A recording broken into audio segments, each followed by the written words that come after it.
बिस्मिल्लाहिर्रहमानिर्रहीम dear viewers ज़मूंग the none वाला क्लास टॉपिक ज़मूंग सर चिकम दिन आगा दे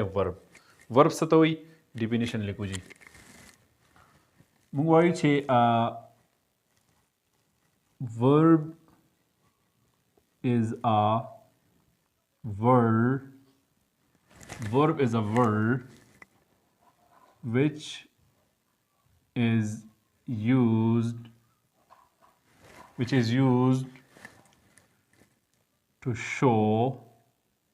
is used to show an action, state of being or existence. Verb is a word. Verb यव लफ्ज़ दे which is used चिकम इस्तेमालेगी to show ची ओ खई मुंगता an action यव कार state of being हालत or existence या मौजूदगी वर्ब सो कार रखी वर्ब बदरे कार रखी यव खुदा मुंगता एक्शन खई कार बखई कोई काम काम एक्शन या व मुंगता खई state of being मतलब हालत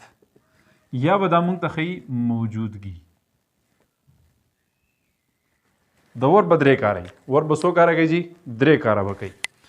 या खो बदा मुंगता एक्शन खई कार बखई या बदा मुंगता स्टेट ऑफ बीइंग हालत खई या ब मौजूदगी खई वगोरे چې کله یو لفظ موږ سره راغی چې هغه څه خو کار خو اکشن خو دو هغه ته موږ سوای ورب یا یو لفظ موږ سره راغی چې هغه موږ سره حالت خو دو حالت اوس حالت څه شی دی اکشن هوتا سو پیژنې وګوره اکشن یو کار لکه اوس مثال کے طور پر زه لګیم خبرې کوم څه ټیچینګ کوم تاسو لرنینګ کوئ یو بل سړی چې کوم دی نو هغه ریډینګ کوي دا اوس یو اکشن دی دغه شانتي حالت مثال کے طور پر زه یو ټیچر یم دا زما حالت دی ښه دغه شانتي ته سټوډنټ یې دا څه شی دی ستا حالت دی دغه شانتي موجودګي زه په کلاس کې موجود یم ټیک ده نو اوس دا زما دلته کې موجودګي دی یو سړی د کلاس نه بهر موجود دی دا دغه هلته کې موجودګي دی یو سړی په دفتر کې موجود دی دا دغه هلته کې موجودګي ده اوس وګورئ مثال ته وګورئ مثال ورجی Ali writes a letter. Ali writes a letter. وګورئ اوس په دې جمله کې writes څه یو لفظ دی چې دا اکشن خی writes ہے لیکل کوي جی لیکل اوس دا لیکل چې کوم نو اکشن دی کنه خبرې کول اکشن دی کنه وګورئ یو سړی زی تک دا اکشن دی کنه یو سړی چې کوم دی نو مختلف سه اکټیویټیز کوي دا اوس کارونه دي یو سړی کرکټ کوي او لکه دی خو اخو لکه خطا دی که خطا نه کوي مس دی که مس نه کوي اوس ګور دا څه شی دا یو اکټیویټي دی یو کار دی دا موږ سوایو ورب وایو د دې نه علاوه چې څومره کارونه راځي هغه ټول په څه کې راځي هغه په اکشن کې راځي او دا ورب دی دغه شانتي زموږ سره حالت مثال کے طور پر زه وایم چې Ali is a student. Ali is a student. اوس وګورئ سټوډنټ چې کوم دی نو دا څه شی دی دا یو حالت دی او دا موږ ته څه شی ښیي ایز یې موږ ته ښیي they are player we are students اوس وګوره they are player دا یو حالت دی we are teachers دا اوس وګوره یو حالت دی you are students اوس وګوره دا حالت دی دغه شانتي بل مثال ته وګورئ they are